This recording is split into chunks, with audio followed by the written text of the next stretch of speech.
ॐ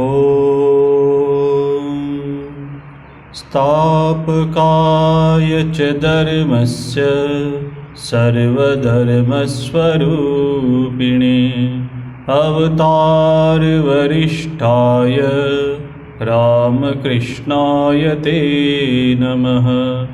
जननीं शारदां देवीं रामकृष्णं जगद्गुरुं पादपद्मे तयो श्रित्वा प्रणमामि मुहुर्मुहुः। नमः श्रीयतिराजाय विवेकानन्दसूरये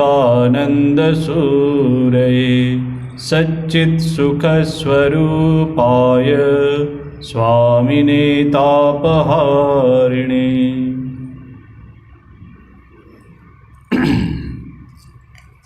भगवान श्री रामकृष्ण देव की दिव्य लीला, इस विषय में हम लोग चर्चा कर रहे थे। उसमें पंडित वैष्णव चरण के दक्षिणेश्वर आगमन का हम लोग चर्चा कर रहे थे। तो भैरवी ब्राह्मणी ने श्री रामकृष्ण देव के जीवन में क्या देखा, कैसे महाभाव में श्री रामकृष्ण देव के अंदर कैसे लक्षण दिखाई दिए, उसकी चर्चा हम लोग पिछले सैटरडे कर गए थे। अलौकिक ईश्वर भक्ति जनित देव वांछित मानसिक परिवर्तन, ऐसा परिवर्तन श्री रामकृष्ण देव के अंदर दिखाई दिया था। उसमें शारीरिक परिवर्तन जो दिखाई दिया था उसकी चर्चा भी हम किए।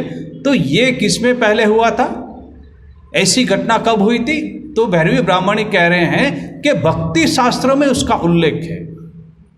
तो किसका उल्लेख है? तो साक्षात प्रेम भक्ति स्वरूपिणी व्रजेश्वरी श्री राधा रानी से लेकर श्री चैतन्य महाप्रभु पर्यंत पूर्वकालीन समस्त योगी आचार्यों के जीवन में ऐसा अपूर्व जो है घटनाएं होती रहती है। तो ठीक वैसे ही शारीरिक अनुभूतियां श्री रामकृष्ण देव के जीवन में घटित हो रही है। तब मथुरनाथ बाबू को जब ये विदित हुआ तो वो आश्चर्यचकित हो गए। और उसके बाद भैरवी ब्राह्मणी मथुरनाथ विश्वास को कहती हैं, शास्त्रज्ञ विद्वानों को आमंत्रित करो, मैं उनके समक्ष भी इस बात को प्रमाणित करने के लिए प्रस्तुत हूं।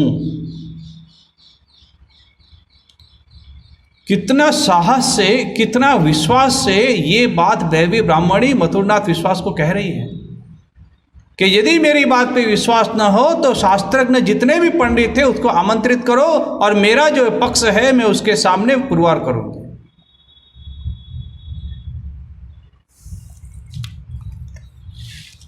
भैरवी ब्राह्मणी द्वारा सबके समक्ष इस प्रकार श्री रामकृष्ण देव को देवता की तरह सम्मान प्रदान किए जाने से, बोले श्री राधा रानी में और श्री चैतन्य महाप्रभु के जीवन में घटित हुई थी जो महाभाव की अवस्था, वो अवस्था में श्री रामकृष्ण देव में देख रही हूं। और देवता की तरह उनको सम्मान प्रदान किया। किसने? भैरवी ब्राह्मणी ने। और आसपास के लोगों को इस बात की कोई जानकारी नहीं थी। कर्मचारी वर्ग, अन्य आसपास रहने वाले व्यक्ति, वो कल्पना ही नहीं कर सकते हैं कि इतने महाभाव के कारण ये जो उत्पन्न, सब तो कहते थे वायु रोग हुआ है या पागल हो गए हैं या अन्य कोई रोग हुआ है या भूत प्रेत का प्रवेश हुआ है, ये सब कल्पनाएं वो लोग कर रहे थे। मगर सिर्फ भैरवी ब्राह्मणी ने श्री रामकृष्ण देव को पहचाना और देवता की तरह सम्मान प्रदान किए जाने पर भी उनके मन में किसी प्रकार का परिवर्तन नहीं हुआ। किसके मन में? श्री रामकृष्ण देव के मन में। किंतु उस सिद्धांत को सुनकर यह जानने के निमित्त कि इस संबंध में शास्त्रज्ञ व्यक्ति क्या अभिमत प्रकट करते हैं, उत्सुक हो उन्होंने बालक की भांति मथुर मोहन से उसकी व्यवस्था करने को अनुरोध किया। श्री रामकृष्ण देव एकदम बालक की तरह कह रहे हैं, नहीं, व्यवस्था करो, सब पंडित लोगों को बुलाओ। इस अनुरोध के फलस्वरूप ही वैष्णव चरण आदि पंडित वर्ग का दक्षिणेश्वर काली मंदिर में आगमन हुआ था। उन लोगों से सम्मुख ब्राह्मणी ने किस प्रकार अपने पक्ष का समर्थन किया था उसका उल्लेख अन्यत्र किया गया। अब हम देखते हैं कि कैसे वो पंडित की सभा बुलाई गई और उसकी चर्चा में क्या हुआ। किसी किसी का कथन है कि भैरवी ब्राह्मणी द्वारा ही मथुर बाबू को सर्वप्रथम वैष्णव चरण के बारे में ज्ञात हुआ था। मथुर बाबू को पहले पता नहीं था कि ये पंडित है कौन, मगर जब भैरवी ब्राह्मणी ने कहा कि उनको बुलाइए, वो पंडित है और उनके सामने मैं अपना पक्ष रखूंगी, उसका यदि कोई खंडन करे तो मैं उसके सामने भी मैं अपना पक्ष ये पुरवार करने के लिए तैयार हूं। और तभी उन्होंने यह निर्णय किया था कि वैष्णव चरण को बुलाकर इस बात की परीक्षा कर ले कि, अब देखिए परीक्षा करेंगे, ऐसे बोलने से नहीं होगा, शास्त्रों में विदित है, फिर भी सभी पंडितों को बुलाइए और परीक्षा करके पंडित का मत क्या है तब स्वीकार किया जाएगा। परीक्षा कर ले कि श्री रामकृष्ण देव की आध्यात्मिक अवस्थाएं शारीरिक रोग के साथ सम्मिलित नहीं है, कि जो आप कह रहे हैं शारीरिक रोग है कि नहीं, शास्त्रों से मिलाना पड़ेगा उनकी अनुभूतियों को। अस्तु, कुछ दिन बाद वैष्णव चरण आमंत्रित होकर दक्षिणेश्वर में आए थे। कुछ दिन हो गए तो उनको आमंत्रण भेजा, तो फिर दक्षिणेश्वर उनका आगमन हुआ। उस दिन दक्षिणेश्वर में जो एक छोटी सी पंडित सभा का आयोजन किया गया था, छोटी सी कहते हैं, और उसको पंडित सभा क्यों कहा गया उसका कारण अभी कह रहे हैं। उसका हम अनुमान कर सकते हैं। क्या अनुमान कर सकते हैं? वैष्णव चरण के साथ कुछ भक्त साधक तथा पंडित भी निश्चित ही दक्षिणेश्वर आए होंगे। अब इतने बड़े पंडित हैं, अब अकेले तो आएंगे नहीं, उनके साथ अन्य पंडित भी आएंगे, तो स्वाभाविक है कि उनके साथ और भी पंडित होंगे। संख्या कितनी होगी पता नहीं। साथ ही विदुषी ब्राह्मणी तथा मथुर बाबू के साथ के लोग श्री रामकृष्ण के निमित्त वहां पर अवश्य ही एकत्रित होंगे। जब ये पक्ष में वैष्णव चरण जी के साथ पंडित लोग आए होंगे, तो दूसरे पक्ष में श्री रामकृष्ण देव के साथ जो मथुरनाथ बाबू है, उसके साथ दूसरे जो कर्मचारी है, इस तरफ से कोई व्यक्ति है, तो वो लोग के मथुरनाथ बाबू के साथ भी कोई लोग आए होंगे ये पंडित सभा को सुनने के लिए, देखने के लिए। इसलिए हम उसका सभा कहकर उल्लेख कर रहे हैं कि बहुत लोग इकट्ठा हो गए। एक तरफ भैरवी ब्राह्मणी है, एक तरफ वैष्णव चरण जी है, और उसमें शास्त्र चर्चा हो रही है, तो ये पंडित की सभा कहते हैं। किसको सभा नाम दिया गया। उस सभा में श्री रामकृष्ण देव की स्थिति के संबंध में विवेचना, अब उसकी विवेचना हो रही है। तदंतर श्री रामकृष्ण देव की स्थिति के संबंध में विवेचना होने लगी। भैरवी ब्राह्मणी सबको बता रही है श्री रामकृष्ण देव की अवस्था के बारे में, और वैष्णव चरण और उसके साथ जो पंडित वर्ग आए हैं वो लोग सुन रहे हैं, मथुरनाथ के साथ जो आए थे वो लोग सुन रहे हैं। तो ये पंडित सभा शुरू हुई और विवेचना शुरू हुई। अब ये हम लोगों को अपने मन में एक कल्पना चित्र तैयार करना पड़ेगा कि कैसी होगी वो पंडित सभा और क्या हो रहा होगा।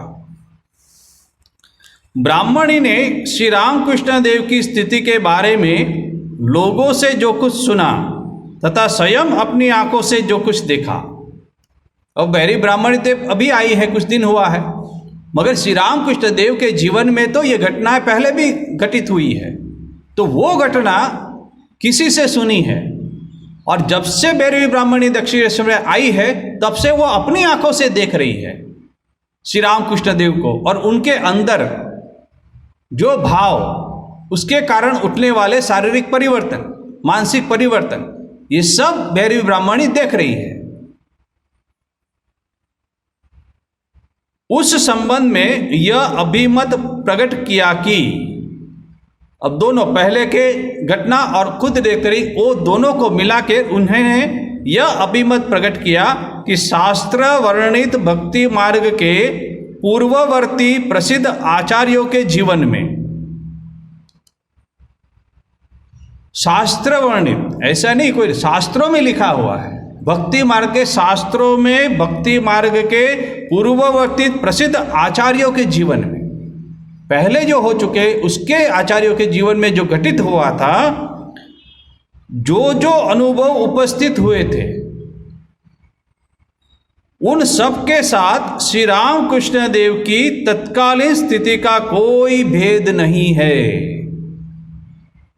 देखिए विवेचना हो रही है कि पहले जो घटित हुआ था बड़े बड़े आचार्यों, बड़े बड़े साधकों के साथ, जिसका उल्लेख भक्ति शास्त्र में है वो ही, और अभी जो श्री रामकृष्ण देव के जीवन में जो घटना बन रही है वो, उसमें कोई भेद नहीं है। ये बहुत बड़ी घटना है। वैष्णव चरण को संबोधित करती हुई वे बोली, अब देखिए कोई भेद नहीं है बोले, और मैं कहती हूं भैरवी ब्राह्मणी के साथ इतना विश्वास था, दृढ़ विश्वास था, और श्री रामकृष्ण देव के प्रति इतनी भक्ति थी, तो वो अपने वो देवी शक्ति, देवी बल के द्वारा वो कह रही हैं, किसको कह रहे हैं? वैष्णव चरण जी को, आपकी धारणा इस संबंध में यदि भिन्न हो तो उसका कारण क्या है, मुझे समझाने की कृपा करें। क्या कह रही? जो मैंने जो कहा कोई भेद नहीं है, और इस मेरी बात के साथ यदि आपके विचार न मिलते हो तो उसका मुझे कारण बताइए। इतने बड़े पंडित वैष्णव चरण जी को वो कह रही है।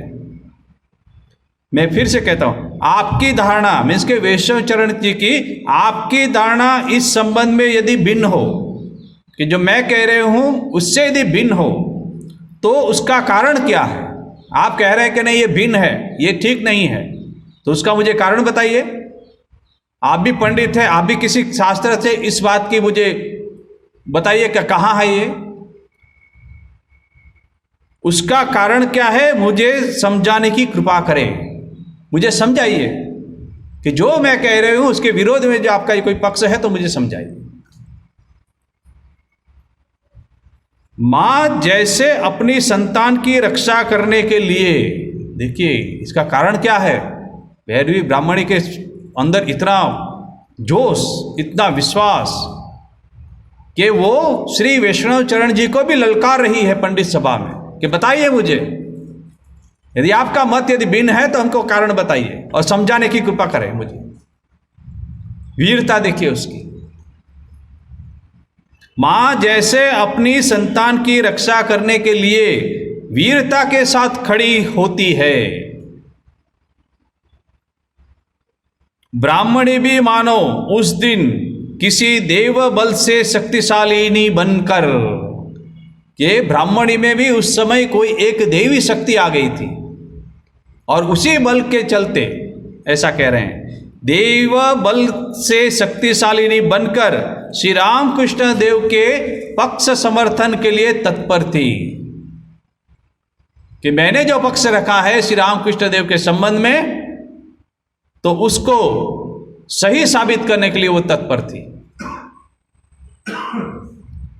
और अब देखिए ये तो इस पक्ष का बात हो गई, पंडित जी बैठे हुए हैं, भैरवी ब्राह्मणी है, मथुरनाथ विश्वास है, और बाकी जितने भी आए थे पंडित वर्ग और आम जनता, वो सब वहां बैठे हैं, और इतना बड़ा निर्णय एक लेने जा रहे हैं कि जो घटना श्री राधा रानी से लेकर श्री चैतन्य महाप्रभु के समय तक जितने भी आचार्य हुए हैं, उसमें जितने महाभाव हुए हैं, वो उसके साथ श्री रामकृष्ण देव का भाव जो उसके कोई भेद नहीं है।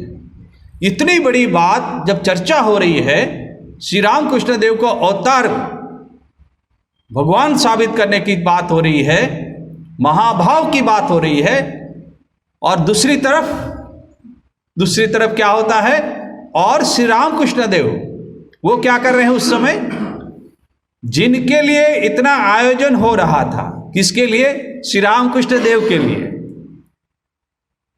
उनके लिए इतनी बड़ी पंडित सभा का आयोजन हुआ था, वो क्या कर रहे हैं, ये भी आश्चर्य की बात है। उनकी स्थिति क्या थी, माने श्री रामकृष्ण देव की स्थिति क्या थी उस समय। यहां तो पंडित सभा बुला रही, बड़ी बड़ी बातें कर रहे हैं।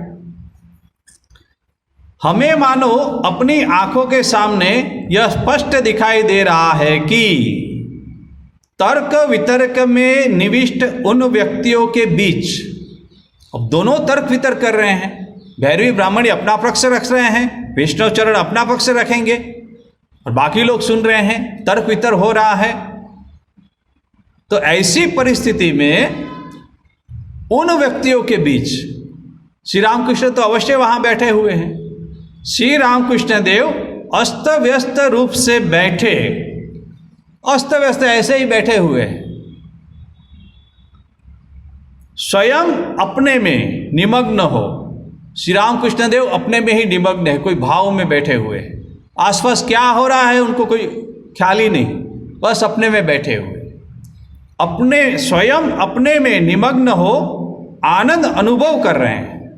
एक छोटे बालक की तरह आनंद अनुभव कर रहे हैं कि पंडित चर्चा कर रहे हैं, ये लोग सुन रहे हैं, एक पंडित सभा है, ऐसे देखिए जैसे छोटा बालक साइड पे खड़े होके, बाजू में खड़े होके कैसे आनंद कर रहे हैं, ठीक वैसे ही श्री रामकृष्ण देव आनंद कर रहे हैं और हंस रहे हैं, छोटे बालक की तरह हंस रहे हैं। जिसके लिए दंडित सभा बनाई गई है, वो व्यक्ति आनंद कर रहे हैं, हंस रहे हैं।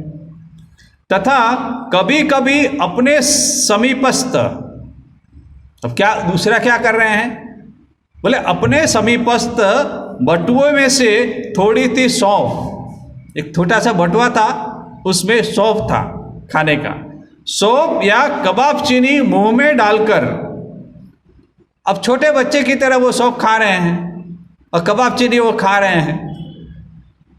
अब कल्पना कीजिए उनकी मन की अवस्था श्री रामकृष्ण देव की।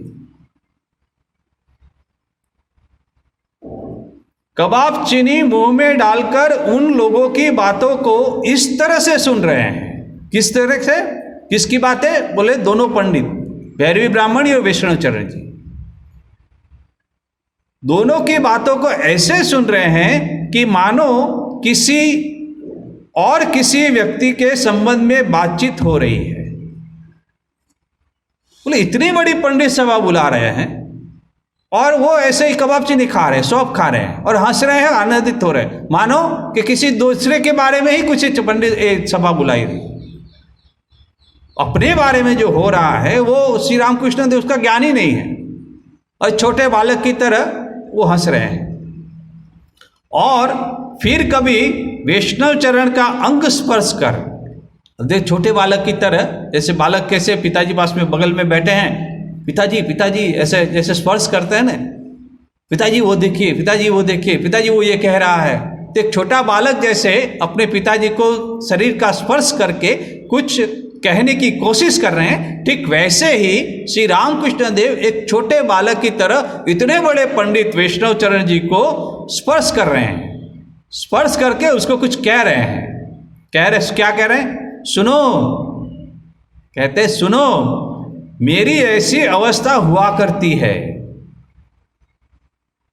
उनको कह रहे देखो मेरी अवस्था ऐसी हुआ करती है, कहकर अपनी स्थिति को बतला रहे हैं एक छोटे बालक की तरह। हाँ देखो मेरे जीवन में ऐसा हुआ, मेरे साथ ऐसा हुआ, वो कह रहे हैं एक बालक की तरह। अब क्या हो रहा है, श्री रामकृष्ण देव की स्थिति के संबंध में वैष्णव चरण का सिद्धांत। अब बहुत ही महत्वपूर्ण बात है, अब वैष्णव चरण जी श्री रामकृष्ण देव के संबंध में क्या कह रहे हैं। भैरवी ब्राह्मण ने तो अपना पक्ष रखा कि आपको यदि कुछ विवेचना करनी है, यदि आप स्वीकार नहीं करते तो मुझे बताइए। अब वैष्णव चरण जी क्या कह रहे हैं। किसी किसी का यह कथन है कि वैष्णव चरण अपनी साधन जनित सूक्ष्म दृष्टि की सहायता से, वैष्णव चरण भी ऐसे सामान्य व्यक्ति नहीं थे, सिर्फ पंडित नहीं थे, उन्होंने भी तो साधना की थी। साधना के चलते उन्होंने अपनी सूक्ष्म दृष्टि उनको प्राप्त हुई थी, उनके कारण वो सब कुछ समझ सकते थे, उसको ज्ञान था, व्यक्ति को देखते ही वो बता सकते थे कि वो कितने उच्च साधक है। तो उस शक्ति के द्वारा, कैसी, साधन जनित सूक्ष्म दृष्टि की सहायता से श्री रामकृष्ण देव को देखते ही जान गए थे। पंडित सभा तो बुलाई, किंतु जैसे ही पंडित सभा शुरू हुई और श्री रामकृष्ण देव को जैसे ही उनके ऊपर दृष्टि हुई, ठीक उसी समय वो जान गए थे, देखते ही जान गए थे। क्या जाना था? जान गए थे कि वे एक महापुरुष है। कौन? श्री रामकृष्ण देव। इतना उनको विश्वास हो गया था कि वो एक महापुरुष है। परंतु वे चाहे जान पाए हो या नहीं, उस अवसर पर सारी बातों को सुनकर श्री रामकृष्ण देव के संबंध में ब्राह्मण की समस्त बातों का उन्होंने हृदय से समर्थन किया था।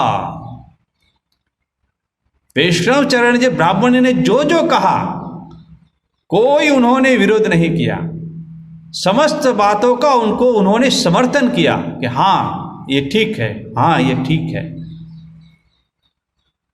वह अपने श्री रामकृष्ण देव के, वह हमने श्री रामकृष्ण देव के श्री मुख से सुना था। ये जो थे, तो वो कौन बोल रहे हैं? परम पूजनीय श्रीमद स्वामी शारदानंद जी महाराज, जिन्होंने ये ग्रंथ लिखा है, वो कह रहे हैं कि हमने ये बात भगवान श्री रामकृष्ण देव के श्री मुख से सुनी है।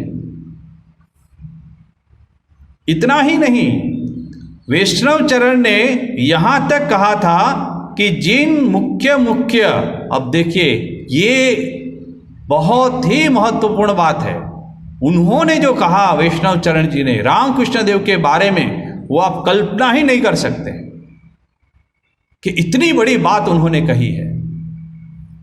कहते हैं वैष्णव चरण ने यहां तक कहा था कि जिन मुख्य 19 प्रकारों के भावों, 19 प्रकार के भाव जिसको भक्ति शास्त्र में वर्णन है, 19 प्रकार के भावों या अवस्थाओं के सम्मिलन का भक्ति शास्त्र में महाभाव कहकर निर्देश किया है। भक्ति शास्त्र में निर्देश किसके हैं? जो साधक है उसके जीवन में 19 प्रकार के भावों और अवस्था का वर्णन है, उसका निर्देश है। एवं जिसका विकास अभी तक केवल, देखिए 19 प्रकार के भाव और अवस्था, उसका विकास केवल किसके अंदर है? भावमयी श्री राधा रानी तथा भगवान श्री चैतन्य देव के जीवन में ही देखा गया है। कल्पना कीजिए, श्री श्री राधा रानी के जीवन में और श्री श्री चैतन्य महाप्रभु के जीवन में ही ये 19 प्रकार के भाव और अवस्था का वर्णन भक्ति शास्त्र में है। अब क्या कहते हैं? आश्चर्य है कि उसके सारे लक्षण, ये जो पूरे लक्षण है, उसके सारे लक्षण श्री रामकृष्ण देव को दिखाकर, वैष्णव चरण जी कह रहे हैं, श्री रामकृष्ण देव को दिखाकर सारे लक्षण इनके भीतर प्रकट हुए प्रतीत हो रहे हैं। सारे लक्षण, 19 लक्षण, सब बोले उनके अंदर प्रकट हुए दिखाई दे रहे हैं। और वो लक्षण सिर्फ श्री राधा रानी और श्री चैतन्य महाप्रभु के जीवन में दिखाई दिया था, केवल मात्र।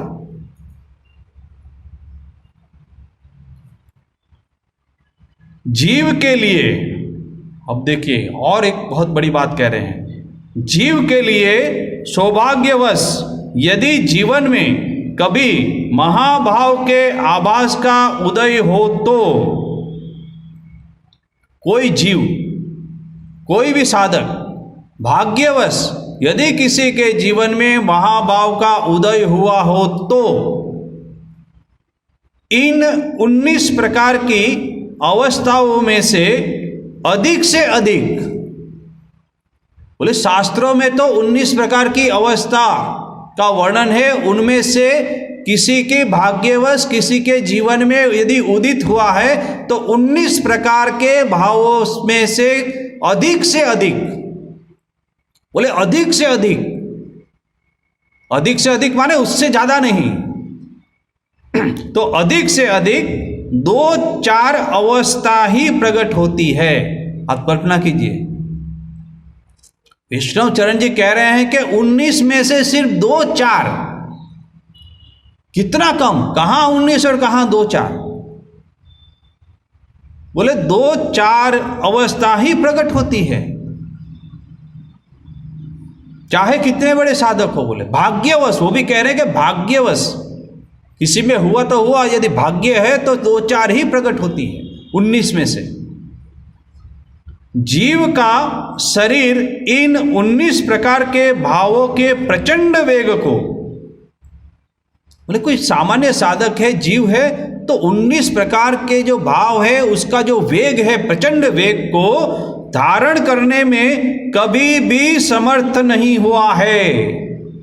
बोले कभी भी समर्थ नहीं हुआ है जीव। तथा शास्त्र का कथन है आगे भी धारणा करने में कभी समर्थ न होगा। देखिए कहते हैं प्रचंड वेग को धारण करने में कभी भी समर्थ नहीं हुआ है, तथा शास्त्र का कथन है, बोले अभी तक तो नहीं हुआ है, और शास्त्र का कथन है आगे भी धारण करने में कभी समर्थ न होगा। बोले आगे भी कोई 19 भाव को धारण करने में कोई समर्थ नहीं होगा, उसमें से सिर्फ 2-4। और कल्पना कीजिए, फिर कहते हैं मथुर बाबू आदि जो लोग वहां उपस्थित थे वे सभी वैष्णव चरण की बात को सुनकर अवाक रह गए। कैसे हो सकता है? और कह रहे हैं कि संपूर्ण 19 जो भाव है श्री रामकृष्ण देव में दिखाई दे रहे हैं।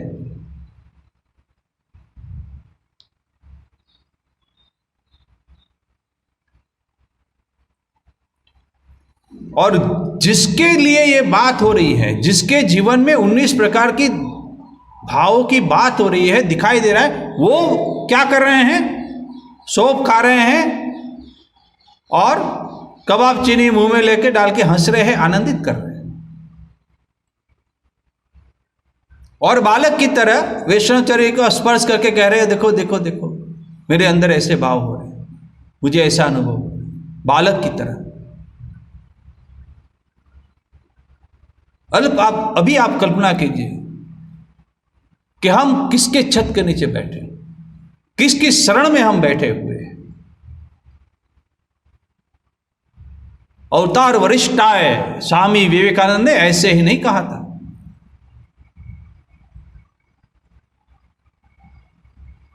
श्री रामकृष्ण देव के चरण में हम लोग बैठे हुए हैं।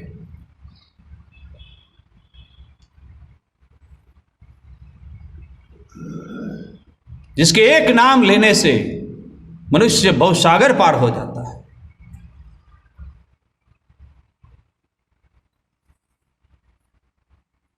किसी को कहा देखो श्री राम जी का 3 बार नाम लेने से तुम संकट से भवसागर पार कर जाओगे, तो वो गया एक गुरु के पास। तो बोले किसने कहा?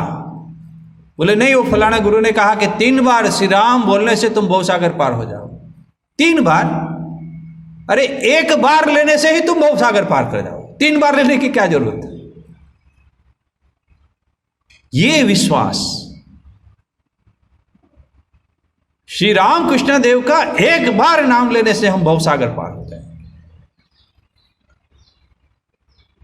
108 बार हम लोग लेते हैं,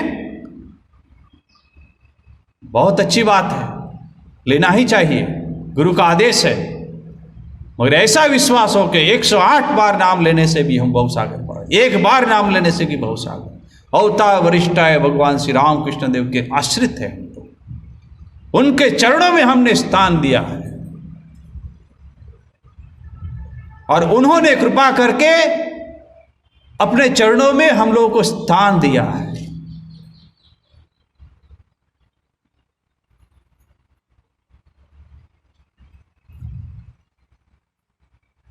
उन्नीस भाव अवस्थाओं वैष्णव चरण श्री राम कृष्ण देव के अंदर देख रहे हैं।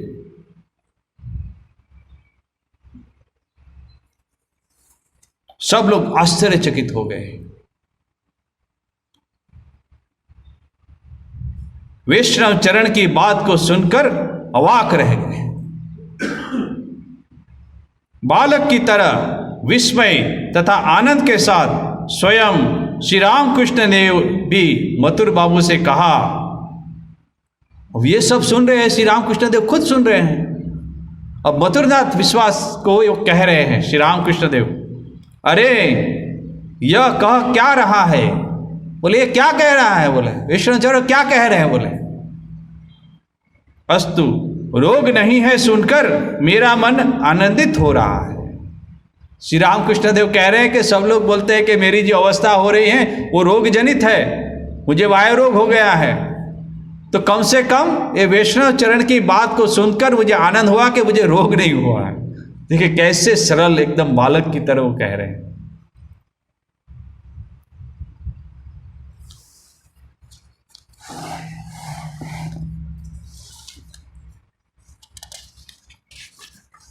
अब दूसरा अध्याय शुरू होता है और श्री राम कृष्ण देव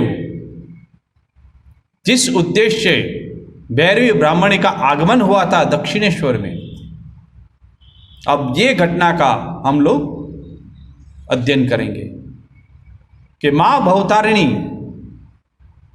की इच्छा से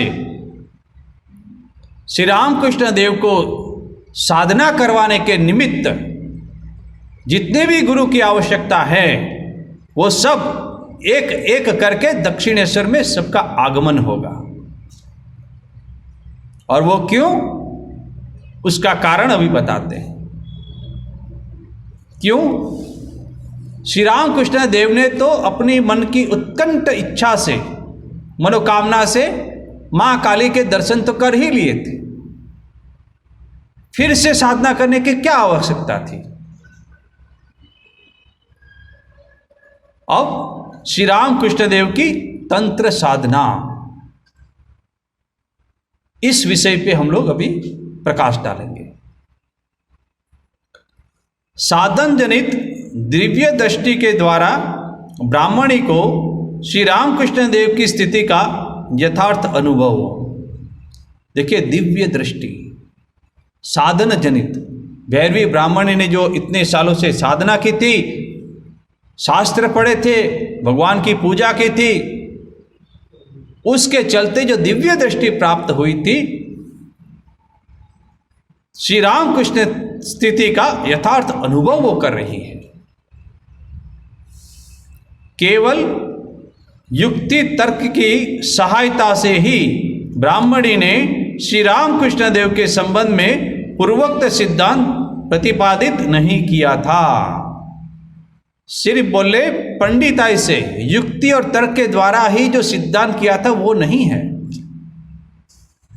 पाठकों को स्मरण होगा कि श्री राम कृष्ण देव के साथ प्रथम भेंट के समय उन्होंने कहा था कि, उसकी चर्चा हम लोग पहले कर चुके हैं कि दक्षिणेश्वर के घाट के ऊपर भैरवी ब्राह्मणी आ रही है, मतलब वो हृदय जा रहे हैं उनको लेने के लिए, श्री रामकृष्ण देव उसको कह रहे हैं। तो प्रथम दर्शन के समय ही श्री रामकृष्ण देव आदि 3 व्यक्तियों से मिलकर उनके आध्यात्मिक जीवन के विकास के निमित्त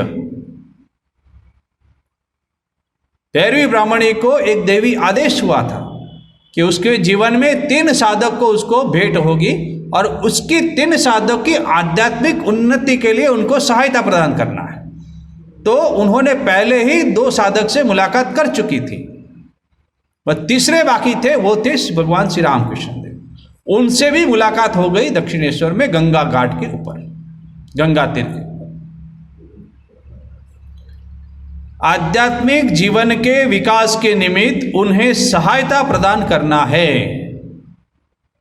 श्री रामकृष्ण देव से भेंट होने के बहुत दिन पूर्व ही उन्हें यह देव आदेश प्राप्त हुआ था।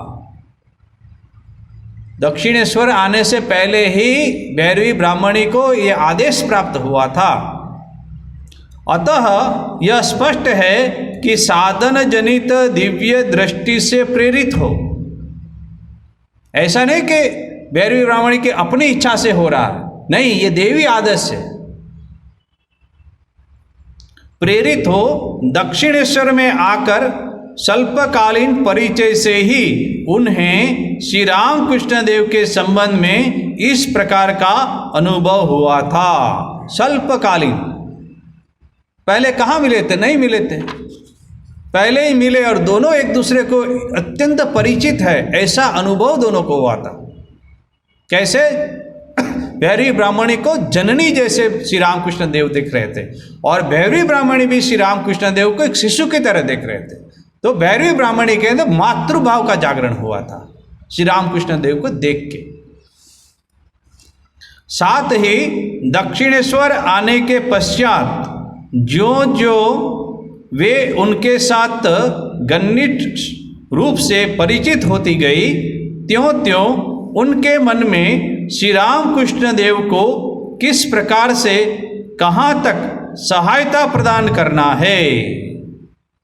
जैसे जैसे दिन बीतते गए, वैसे जैसे शास्त्र चर्चा होती रही, साधना की चर्चा होती रही, वैसे वैसे ब्राह्मणी को कैसे श्री रामकृष्ण देव को सहायता प्राप्त करनी है उसको विदित हुआ। यह विषय भी पूर्ण रूप से प्रस्फुटित होने लगा। अब भैरवी ब्राह्मणी को अपने मन में कोई द्विधा नहीं रही, वो जान गई कि अब श्री रामकृष्ण देव को किस साधना के मार्ग के उसको आगे ले जाना है। अतः श्री रामकृष्ण देव के बारे में लोगों की भ्रांत धारणा को दूर करने के प्रयास में ही उन्होंने अपना समय नहीं दिया। बोले लोगों की भ्रांत धारणा जो है उसको दूर करने के लिए उन्होंने समय बर्बाद नहीं किया। बोले वो बोलने दो, जो बोलेंगे बोलेंगे, अपितु शास्त्र अनुसार साधन अनुष्ठानों के द्वारा श्री जगदम्बा की पूर्ण प्रसन्नता के अधिकारी बनकर, देखिए ये शब्द बहुत ही महत्वपूर्ण है कि क्यों करेंगे। शास्त्र अनुसार साधन अनुष्ठान, जो साधना करेंगे वो शास्त्र के अंदर लिखित जो है उसके हिसाब से श्री जगदम्बा की पूर्ण प्रसन्नता के अधिकारी बनकर, कौन? माँ भवतारिणी, उनकी प्रसन्नता के लिए, क्योंकि उन्होंने इच्छा से सब कुछ हो रहा है। भैरवी ब्राह्मणी का आगमन, श्री रामकृष्ण देव साधना में प्रेरित होना, साधना करना, सब माँ भवतारिणी की इच्छा से हो रहा है। अधिकारी बनकर श्री रामकृष्ण देव जिससे दिव्य भाव में सुप्रतिष्ठित हो सके, तदर्थ भी वे प्रयत्न करने लगी। दिव्य भाव उसमें प्रतिष्ठित करने के लिए भैरवी ब्राह्मणी प्रयत्न कर रही है। ब्राह्मणी ने श्री रामकृष्ण देव को तंत्र साधना करने के लिए क्यों कहा, ये भी एक प्रश्न है। तो प्रवीण साधिका ब्राह्मणी को यह समझने में विलंब न लगा कि गुरु परंपरागत, एक गुरु परंपरागत, दो शास्त्र निर्दिष्ट साधन पथ का अवलंबन न कर केवल अनुराग के सहारे, देखिए दो चीज का, गुरु परंपरागत और शास्त्र निर्दिष्ट साधन पथ का अवलंबन न कर, पहले हम चर्चा कर चुके। ये दो का अवलंबन न कर श्री रामकृष्ण देव ने वस्तु लाभ कर लिया था, ईश्वर के दर्शन कर लिए थे, मां भावतारिणी का दर्शन कर लिया था। अनुराग के सहारे ईश्वर दर्शन के निमित्त अग्रसर होने के कारण ही श्री रामकृष्ण देव को अपनी उन्नत दशा के बारे में यथार्थ धारणा नहीं हो पा रही है। श्री रामकृष्ण देव की जो उन्नत अवस्था है वो श्री रामकृष्ण देव धारणा नहीं कर पा रहे हैं कि वो कितने उन्नत अवस्था में पहुंच गए हैं। क्यों? क्योंकि केवल अनुराग के सहारे, मां भवतारिणी को प्रेम के सहारे, उनकी भक्ति के सहारे उन्होंने वो अवस्था प्राप्त कर ली। किंतु गुरु परंपरागत और शास्त्र निर्दिष्ट साधन पथ का अवलंबन न कर, इसलिए उनको यथार्थ धारणा नहीं कर पा रहे हैं। कौन? श्री रामकृष्ण देव। तो साधना की आवश्यकता कहां पड़ी फिर से? अब वो पॉइंट क्लियर कर रहे हैं। अपने अपूर्व दर्शनों को मस्तिष्क की विकृति का परिणाम अथवा शारीरिक विकारों को रोग मानकर, देखिए पहले जो अपूर्व दर्शन उनको प्राप्त किया हुआ था सिर्फ अनुराग के कारण, तो लोग कहते थे, और श्री रामकृष्ण देव भी संशय उत्पन्न हुआ था कि क्या मुझे वायु रोग हो गया है? लोग कहते हैं क्या मुझके अंदर क्या भूत प्रेत का आवेश हुआ है? क्या मैं पागल हो चुका हूं? ये सब बातें हम लोग चर्चा कर चुके हैं। और मस्तिष्क विकृति का परिणाम है क्या ये? पागल हो गया हूं? श्री रामकृष्ण देव बीच बीच में जो संशय आकुल हो रहे थे उससे मुक्त करने के निमित्त श्री रामकृष्ण देव के मन में भी संशय उत्पन्न हुआ कि मैंने जो मां काली के दर्शन किए तो वो क्या कोई शारीरिक रोग के कारण हुआ? तो वो जो संशय हुआ था उसके मुक्त करने के निमित्त ब्राह्मणी ने उस समय उन्हें तंत्रोक्त साधन मार्ग का अवलंबन करने के लिए प्रोत्साहित किया।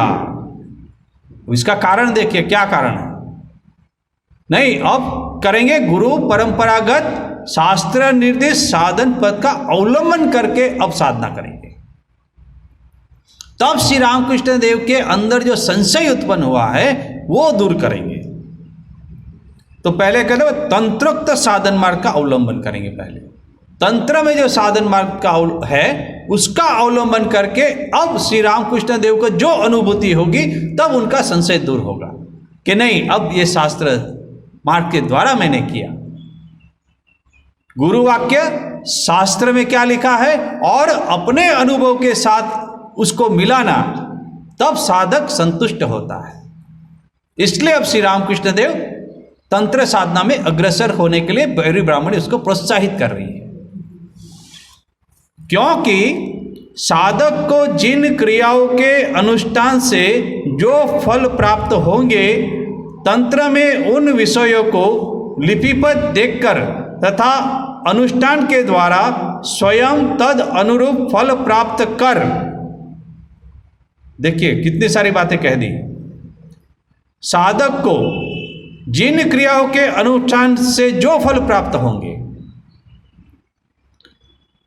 लिपिबद्ध देखकर तथा अनुष्ठान के द्वारा स्वयं तद अनुरूप, साधक स्वयं तद अनुरूप फल प्राप्त कर उनके मन में यह धारणा होगी कि साधना के द्वारा मानव अंतः राज्य की उच्च से उच्चतर भूमि में ज्यों ज्यों आरूढ़ होता जाता है त्यों तो उसे अनन्य साधारण शारीरिक तथा मानसिक दशाओं की उपलब्धि होती जाती है। बोले जैसे जैसे उनकी उन्नति होती जाएगी त्यों त्यों अनन्य साधारण शारीरिक तथा मानसिक दशाओं की उपलब्धि होगी। फलतः भविष्य में श्री रामकृष्ण देव के जीवन में चाहे जिस प्रकार के असाधारण दर्शन क्यों न उपस्थित हो, उनसे किंचित मात्र भी विचलित न हो। देखिए कितनी महत्वपूर्ण बात है कि गुरु परंपरागत और शास्त्र में बताए हुए साधन पद पे चलते वो दशाओं की जो उपलब्धि होगी, अब भविष्य में श्री रामकृष्ण देव के जीवन में जब वो घटित होगा साधना के द्वारा, वो समय आएगा तब क्या किंचित मात्र भी विचलित न हो, वो विचलित नहीं होंगे उनका मन, और संशयाकुल नहीं होंगे, क्योंकि वो एक साधन मार्ग से गुजर रहे हैं जैसे शास्त्रों में बताया। विचलित न हो, वे उन्हें सत्य तथा अवश्यंभावी जानकर निश्चिंत हृदय से गंतव्य मार्ग की ओर बढ़ सकेंगे। पहले तो विचलित हो गए थे कि अरे मुझे कुछ वायुरोग हुआ है, मैं पागल तो नहीं हो गया, मगर अब उसको ये संशय नहीं होगा, क्योंकि अब एक निर्धारित साधन प्रणाली के द्वारा वो कर रहे हैं, शास्त्र में निर्दिष्ट। ये बहुत ही महत्वपूर्ण बात है। ब्राह्मणी को यह विदित था कि इसी उद्देश्य से शास्त्र ने साधक को यह दिखने का निर्देश प्रदान किया है। शास्त्र ने साधक को यह देखने का निर्देश प्रदान किया है कि क्या, अब ये फिर 3 कहते हैं, गुरु वाक्य तथा शास्त्र वाक्य के साथ अपने जीवन के अनुभव तद अनुरूप हो रहे हैं अथवा नहीं।